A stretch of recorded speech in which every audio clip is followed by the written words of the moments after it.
Hey traders, Raghee here, and this is your Simpler Futures video recapping Wednesday, May 17. We're going to get into a number of markets that I'm looking at that begin with the Nikkei and the mood that we inherited into the US session today.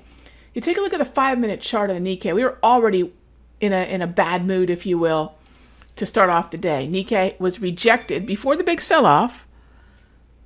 Nikkei was rejected off the 20,000 level. Major psych level that is held not for a day, not for two, but for darn near 7. Okay? The market continued to hammer away at it and just could not break through with any success. And it just made for a very precarious level from which eventually you could see today the market's tumbled. Okay.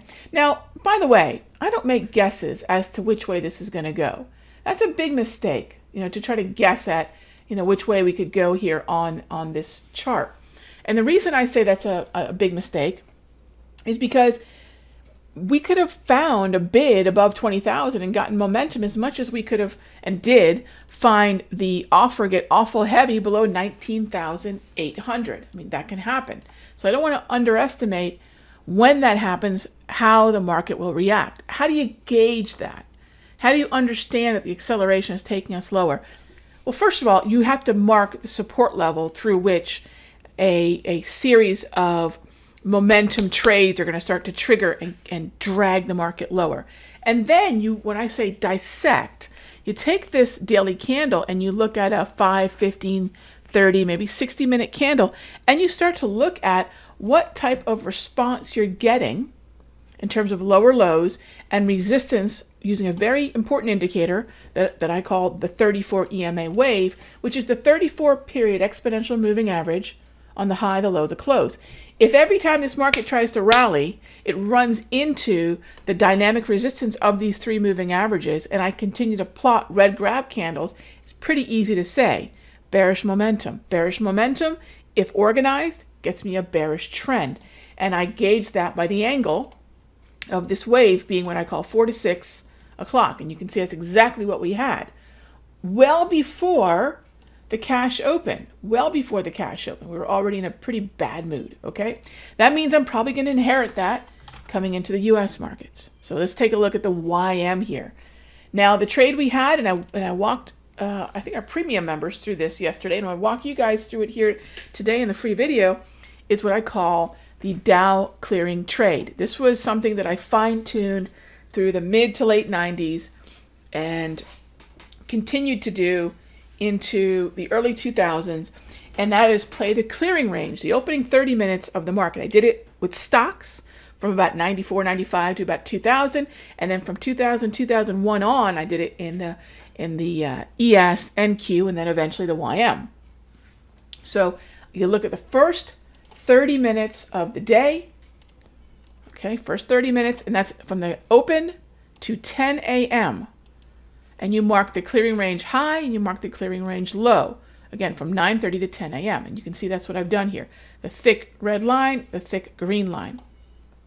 Then you wait to see if the market's going to break higher than the clearing range higher or lower than the clearing range low. There's a couple nuances here, but needless to say, our breakdown level was 946. I already know the Nikkei was in a bad mood. We already have the red grab candles before the clearing. We continue with them and with resistance at the wave going into that first 30 minutes of the day.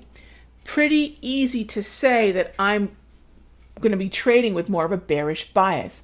Not to mention, I'm already short longer term from 20,995 on this market. So I've got a longer term short that's still in play. And then I'm looking at the intraday. So I've got a daily time frame where I'm already short. And now I'm looking at the 5-minute.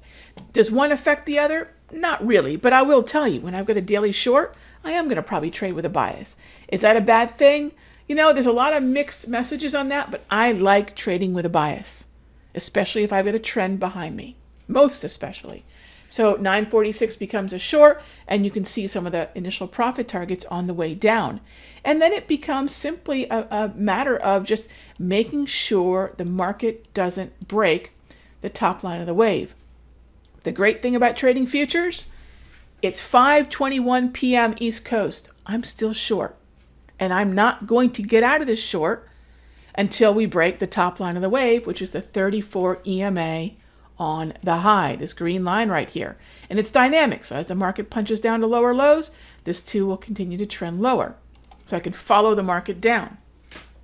And when you trade futures like this, rather than the DIA, right? When you trade futures like this, you can take these trades clear into the Asian session. And that's exactly what I'm going to do, which is why I love trading futures. It's basically right up there with my love of Forex. You know, it's really interesting.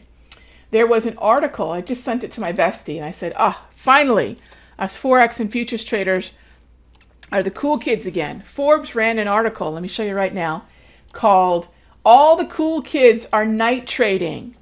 All the cool kids are night trading. Well, this cool kid is absolutely going to be night trading, at least taking an open winner into the Asian session. That's not my desk. I'll share my desk with you guys sometime here in the future. So there you go. All the cool kids are night trading. All right, what else is going on here? I'm short the Dow, which means I'm looking at yen strength. One of the positions we were looking at, I know this is a Forex market, but one of the things we do at Simpler Futures is I respect and I know the impact on the market from my Forex roots, from my currency trading roots. And this is something we share in Simpler Futures. If you want to trade futures, great. You want to trade Forex? Fantastic. It's in the members area. This was, we kind of joked in the chat room, I'm not a big fan of the orthodoxy of trading. You can call that an ascending triangle. One of the members in the chat room, I think it was Brian, shout out to Brian, the slice of pizza pattern, it broke.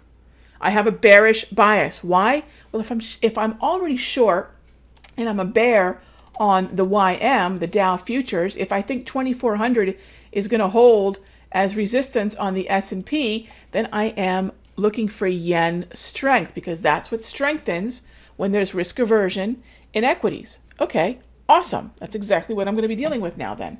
So what I want to remember then is yen strength with the risk off. I have a bias. Same thing. So even though there's an ascending pattern, rather than expecting moves either way, if my Dow breaks down, if my Nikkei is weak, I think the uptrend line is toast. And it's easy to want to also short the 84.50 level as an exhaustive short sell or a Momo short sell through the support uptrend line. Okay, so that's how these things intertwine. It's really powerful when you get that. What else do we have going on? Well, I want to take a quick look at gold. I know a lot of people have been asking me about gold. I'm going to tell you right now, I showed you a couple of my big winners. Let me show you something I'm struggling with right now. And I'm going to absolutely say, knowing when you're not hearing the beat, you got to stop. You got to get off the dance floor. And that's what I'm going to do here. I still have some put options and I still have a small short position in gold. But I'm going to say right now, it's one of the most difficult markets to trade right now because it's not in a trend. It's in still some chop. And this kind of risk aversion and the meltdown in the dollar sends gold sharply higher. Do I think this is going to delay any movement from the FOMC? This was very interesting. When you get dollar weakness accompanied by a Fed fund futures move to the upside, the percentage likelihood for a June hike did drop today, gang. I don't think it's off the table, but it did drop today. We get one more non-farm payroll before the next decision. I still think the rate hike is on the table, but it did take a knock today in terms of the percentage likelihood. Okay. All right. So that's what I've got right now. We're continuing to play that short sell in the Dow. Accompanying markets are getting drugged down. I am still short crude oil. In fact, for some of you who want a shot at that, keep an eye on the area between 49.45 and 49.95. The great thing is the stop's pretty tight, just above the 50 handle. Okay, so the higher you short this, the better off you are.